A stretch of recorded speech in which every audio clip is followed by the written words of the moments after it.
The information contained in this video is strictly for informational purposes only and does not constitute financial, legal, or other professional advice and is not a substitute for consultation with a qualified professional. The opinions expressed in the show do not necessarily reflect the views of the Center for Continuing Education and Workforce Development, Borough of Manhattan Community College, and the City University of New York.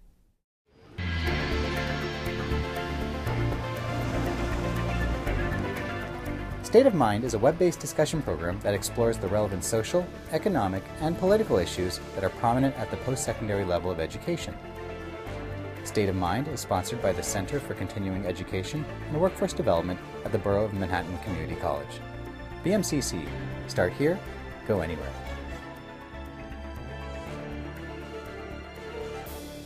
Hello, ladies and gentlemen. I'm Krishna C. Nadella, and this is State of Mind. Continuing on our Ranking the MBA ranking series, today we're focusing on rankings by Businessweek and the Financial Times. But before we do, we will wrap up on U.S. News and Forbes. Back with us to help better understand the science behind the rankings is John A. Byrne, CEO of Sea Change Media. John, thanks for joining us again on State of Mind. Pleasure to be here. Now, before we kind of break into the individual rankings, can you just take a summary of how you rank the top 5 that we had mentioned? Yeah, I think U.S. News is best because of the statistical data it collects. Then I would say Forbes for its simplicity and measurement on return on investment. I would put FT and Businessweek kind of equally ranked at 3, Sure. which would make The Economist 5. The thing I like about the FT, I think it's the best overall global ranking. Sure. What I like about BW is it's a customer satisfaction approach. And The Economist is just completely quirky, and really that ranking and the methodology that cranks it out is not worthy of the brand. Okay. So when our first part of the series, we talked about U.S. News, the pros, and we were just starting to get into the cons of its ranking. Could you continue on that? Yeah. Well, because people so badly want to be ranked high, it leads to some perverse behavior. Sure. An overemphasis on GMATs in particular, overemphasis on pushing kids into jobs they may not really want to accept. Sure. It leads to a lot of costly marketing brochures and information that's sent to deans and MBA directors whose opinions are surveyed by U.S. News. Things like that. Okay. And I think that the biggest problem is the peer assessment survey of deans and MBA directors and the survey of corporate recruiters, mainly because it's not a clean, well-designed survey, and leads to odd results that basically make the overall results sometimes funky. And when I say funky, there can be great variability in roller coaster results, particularly once you get out of the top 10 in U.S. News, that bear no relationship to reality. Okay. I mean, some of these programs, obviously, they don't change much year after year. So for a ranking to change by 20, 30 places in 1 year is just ridiculous, and it's indicative of flaws in the methodology. Okay. So if I'm a school that's ranked in the top 20, maybe I'm 15, just throwing this out there, how exactly am I supposed to get into the top 10 or even the top 5 within a year or two? Is that even possible? Absolutely. Okay. No, not top 5. Okay. It would be possible probably to get into the top 10 Okay. In either the 9 or 10th spot probably. Okay. When you look at the underlying data, what you essentially see is tiers of schools. Right. So forget the numerical ranks that are placed beside any given school. What you really see are there are a couple of schools at the top. There might be another 5 or 6 schools next, and then another grouping of maybe 10. And then these tiers get larger and larger the further you go down. Right. But if you're 15, here's what I would advise. Number 1, try not to satisfy all the rankings. Okay. Because it's impossible. Right. Pick the ranking you want to do best in and the ranking that plays to your strengths, and then pay attention to the metrics that will make a difference. Okay. So because you are a school of 15 and you want to become 10 in U.S. News, here's what you have to do. You have to get scholarship money, and you've got to buy GMATs. Talk to me about that. How do you buy GMATs? You offer people free rides to come if their GMAT is in excess of 7 I'd say 700 probably. 700, and that's like a, what, a 90th percentile? Yes. Okay. So we're talking like terrific candidates Right. based on the GMAT alone. Right. But you might not be able to get as many of them as you need to rank higher in U.S. News without paying for them. Okay. So what you would do is you would go to your alumni and you would explain to them that if they want you to rank higher, you need more money to give out to buy high GMATs. I see. That would be number one. Number two, if you're a small school, you have to increase your enrollment to gain the critical mass to attract more on-campus recruiters, because that would be reflected in that survey. Okay. Third thing you need to do is really tighten down on your career management office. Okay. You know, this is a critical function, staff function in the school.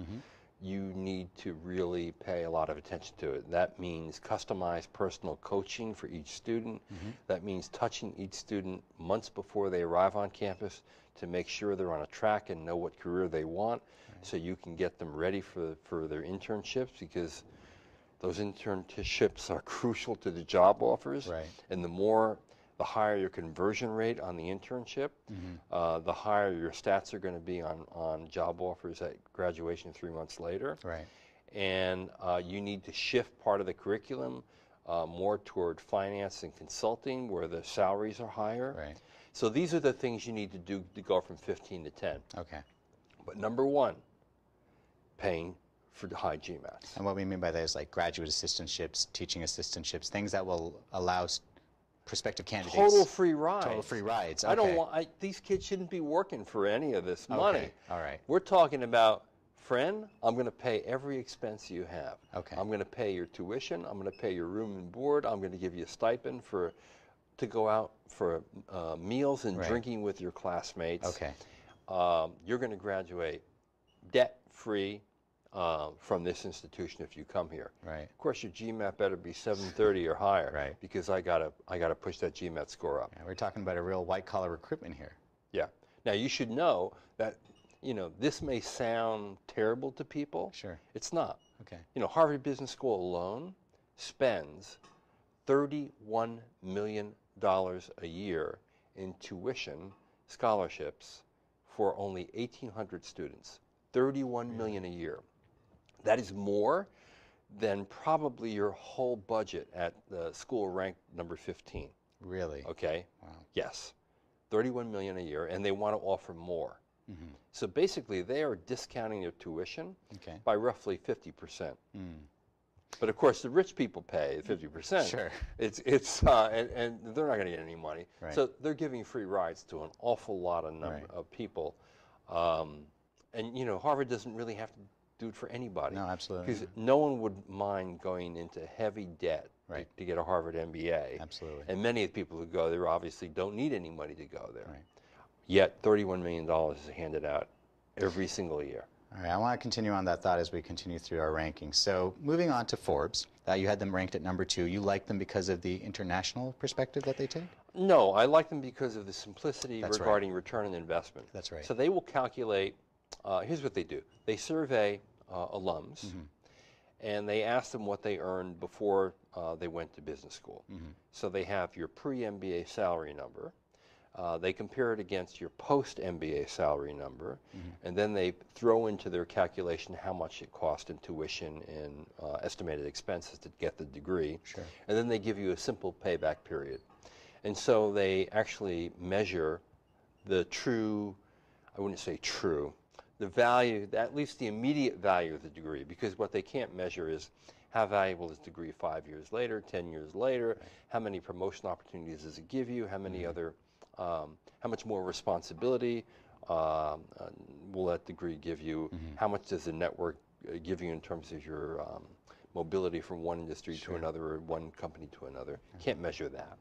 But because it's so simple and pure and clean, and it's basically just about money, and MBAs are about money first and foremost, and that's not a derogatory thing. I think money is good.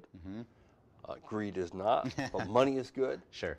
I really like that. Okay. Now, the biggest problem with the survey, it's entirely dependent on data reported by alumni who know that they are providing data for a ranking. So if you are from the school that is ranked 15, let's stay with that school, okay? Let's do that. And you think, man, you know, the value of my degree would be a lot better if it were ranked 10.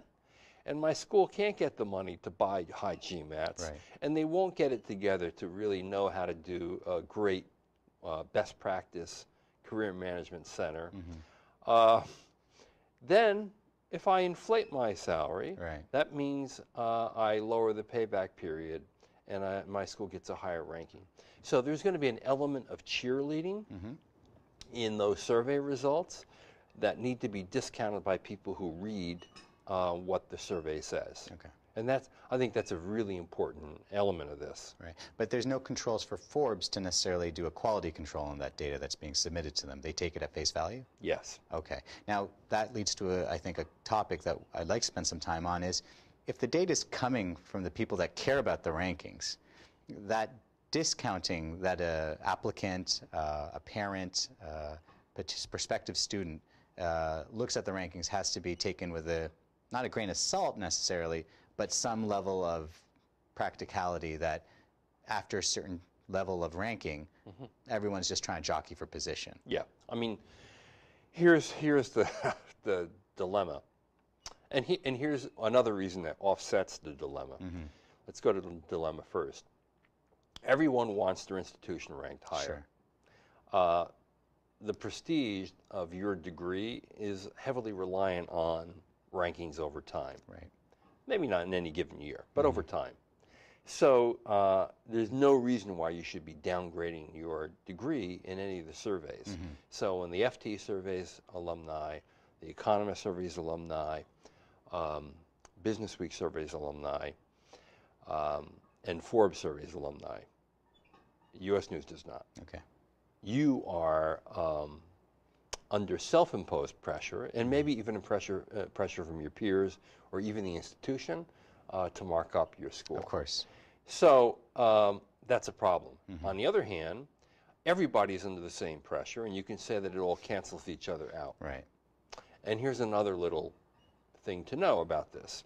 If you had an unhappy experience at your institution, and you are more likely then to fill out that survey in a way that reflects your unhappiness, you cancel out probably 20 of the other responses immediately. Okay.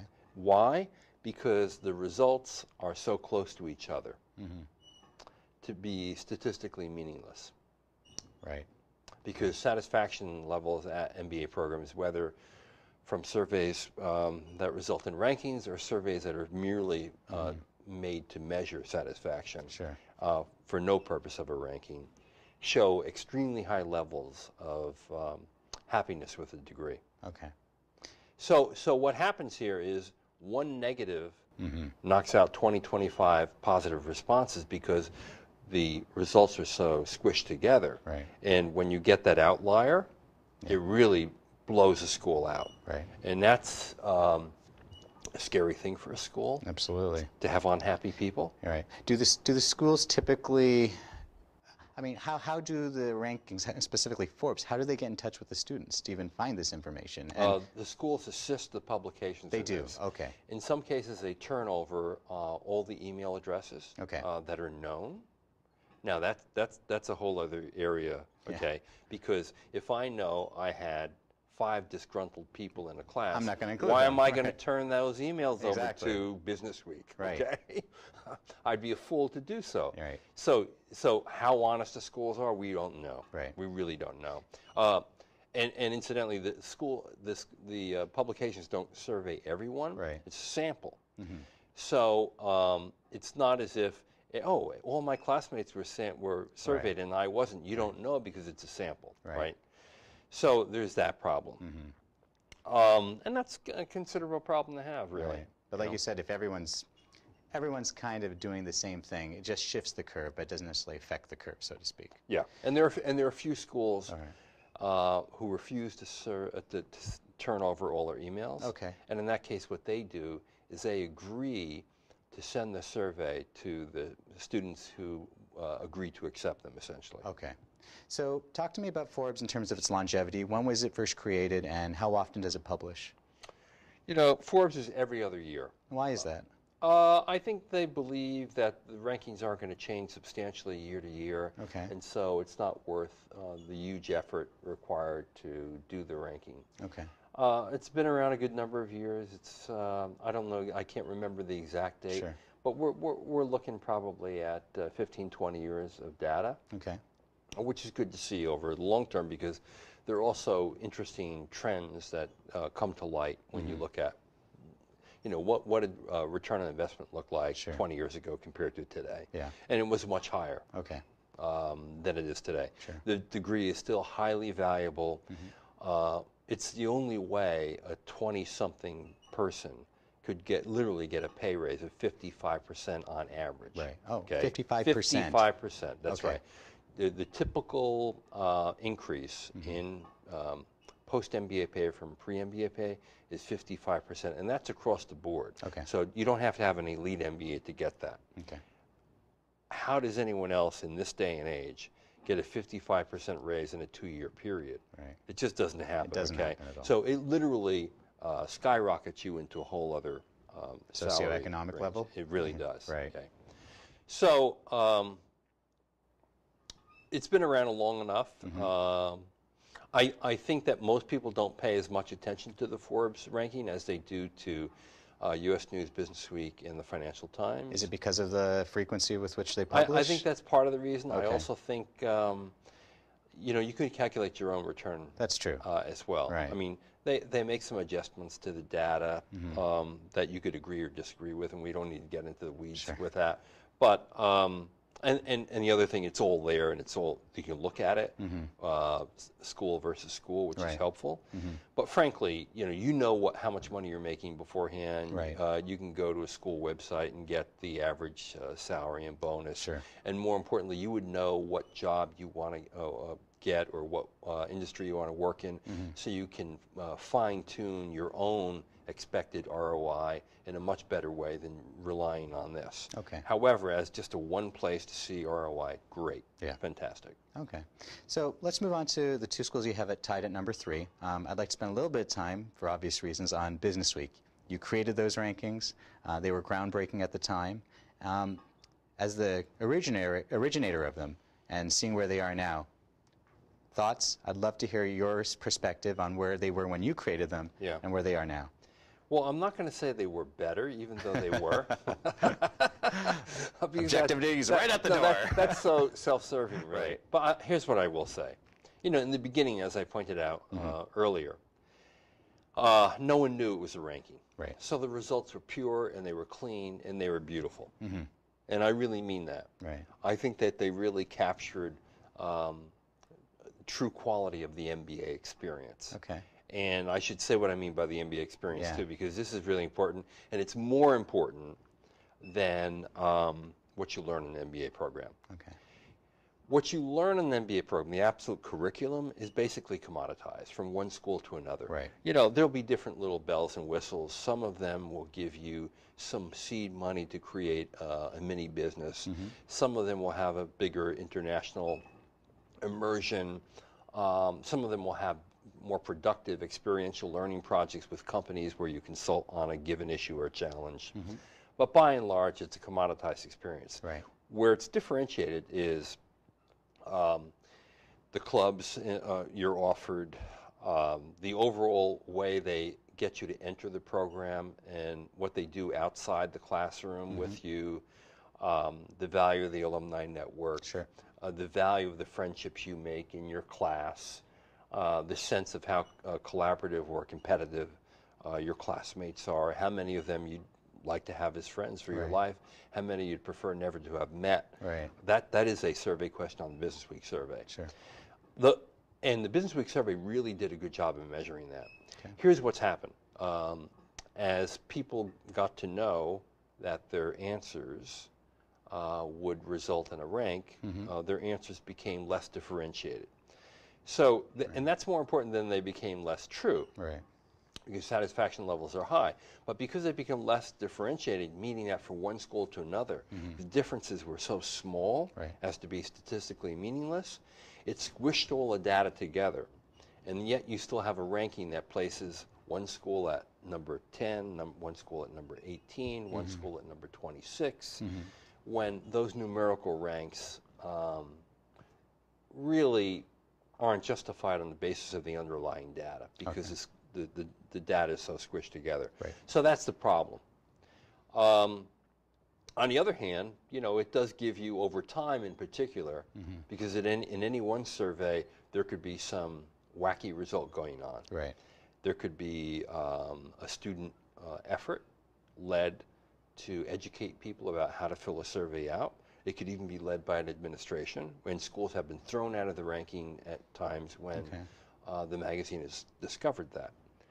But that obviously pollutes the results even at another level, right? So year to year, you got to be kind of careful in looking at it. And the Businessweek survey had been every other year, for the same reasons that Forbes is. It doesn't change a whole lot. And if it changes a whole lot, it actually reflects poorly on the ranking, because you start scratching and said, well, how is There's it so possible? much variability. Okay. Now, Businessweek has decided to do an annual ranking instead of every other year, and they've completely changed the methodology. And they've changed the methodology in ways that weaken its distinctiveness as a customer satisfaction survey, essentially, ranking. So, you know, Businessweek has done this 14 times since 1988. There's only one school that was number one 5 times. It was Kellogg. There are 2 schools that have been number one 4 times, Wharton and Chicago Booth. And then the latest number one, which had a lot of people scratching their head, was Duke. That's right. Now notice, Harvard and Stanford, by and large, recognized as the 2 greatest business schools and having the best MBA programs in the world, never been ranked first by Businessweek in its entire history. That's an issue, frankly, and a credibility issue. So now what they're going to do is they're going to add an alumni survey to the graduate survey. So an alumni survey for people who are out 5, 10 years? I think it's 5 years. 5 years, okay. Now some of this is not has not been spelled out in detail, because the new ranking that's going to come out in the fall of this year is the one that's going to reflect this new methodology. It's never been done before. So the alumni survey will occur. The graduate survey, which essentially measures second years, they'll still have the corporate recruiter survey, which is, they changed the methodology for that and weaken the quality of it. Then they're going to have placement data and salary data, which they never had before. So it's going to be more of a kitchen sink kind of ranking with 5 different metrics. One metric they threw out was an attempt to measure intellectual capital of the faculty. Basically, their research in papers, scholarly published, journals. So they threw that out. And that only accounted for 10% of the ranking before. So it wasn't all that meaningful, but it was somewhat meaningful. So, you know, the result of that kind of survey is going to make it look a little bit more like U.S. News, mainly because of the salary and placement data. Could that help its ranking in your top 5? I think what it does is it puts a couple of real concrete measures in there that are somewhat helpful. But, you know, difference is more important than similarity.